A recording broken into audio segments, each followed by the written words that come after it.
Hello friends, வணக்கங்க. நம்ம இந்த வீடியோவில் என்ன பார்க்க போகிறோன்னா, ஒரு அருமையான ப்ரொக்கோலி வச்சுட்டு ஒரு அருமையான ஒரு கிரேவி.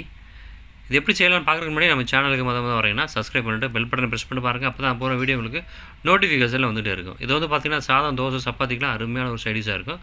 இது குயிக்காகவும் அருமையாகவும் செஞ்சிடலாம். வாங்க இது எப்படி செய்யலாங்கிறத இந்த வீடியோவில் குயிக்காகவே பார்த்துடலாம்.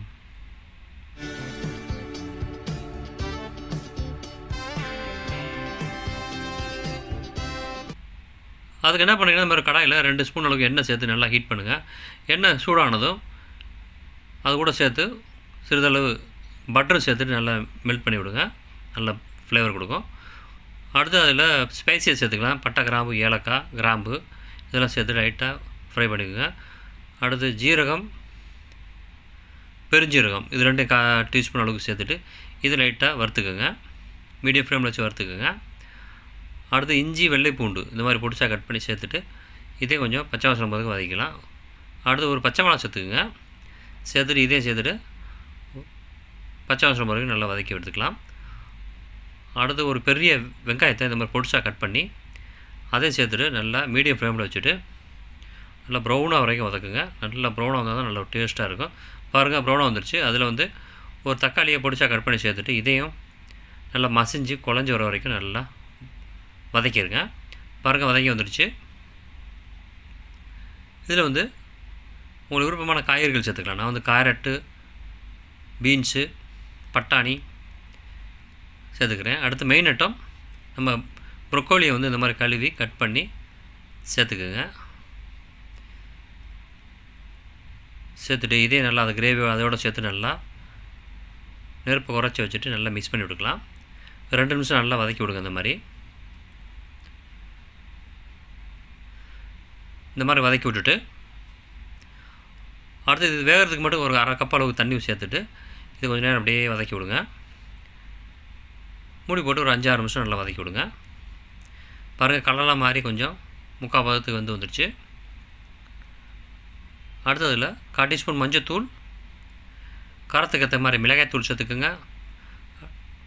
அடுத்து சிறிதளவு மல்லிப்பொடி, கரம் மசாலா 1/4 டீஸ்பூன் சேர்த்துக்கிட்டு இதே நல்லா ஒன்றோட ஒன்று நல்லா மிக்ஸ் பண்ணி விட்டுடலாம்.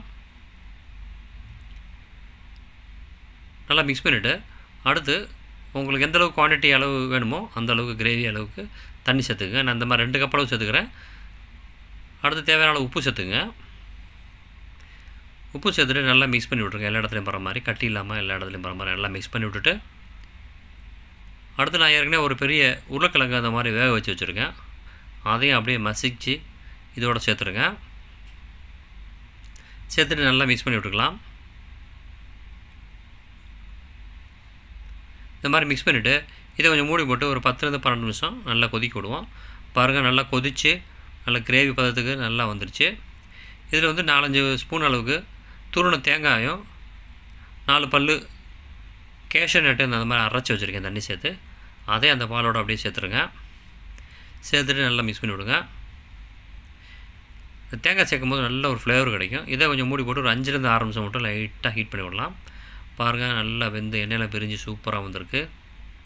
நல்லா கம்ம நல்லா மனம் வருது. கடைசியாக இதில் கொஞ்சம் நல்லா இடித்த சோம்பு சேர்த்துக்குங்க, ஃப்ளேவர் கிடைக்கும். அடுத்து கடைசியாக கருவேப்பிலையும் கட் பண்ண கொத்தமல்லி சேர்த்துட்டு மிக்ஸ் பண்ணிட்டிங்கன்னா சூப்பரான அருமையான ஒரு broccoli potato gravy super ready ஆச்சுங்க. இது வந்து பார்த்திங்கன்னா சாதம், தோசை, சப்பாத்திக்கெலாம் சூப்பரான ஒரு சைடிஷாக இருக்கும். இது குயிக்காகவும் செஞ்சிடலாம், யார் வேணால் செஞ்சிடலாம். இதே மாதிரிலாம் பண்ணி பாருங்கள். இந்த வீடியோ பிடிச்சிட்டு நம்ம சேனலை சப்ஸ்கிரைப் பண்ணிட்டு பெல் பட்டனை ப்ரெஸ் பண்ணிக்கோங்க. அப்போ தான் நான் போகிற வீடியோ உங்களுக்கு நோட்டிஃபிகேஷனில் வந்துகிட்டு இருக்கும். இந்த மாதிரி குயிக்கான சமையல் குறிப்புகள் செய்கிறதுக்கு நம்ம சேனலை தொடர்ந்து சப்போர்ட் பண்ணுங்கள், தொடர்ந்து ஆதரவு கொடுங்க. தேங்க்யூ ஃபார் வாட்சிங். நன்றி, வணக்கம்.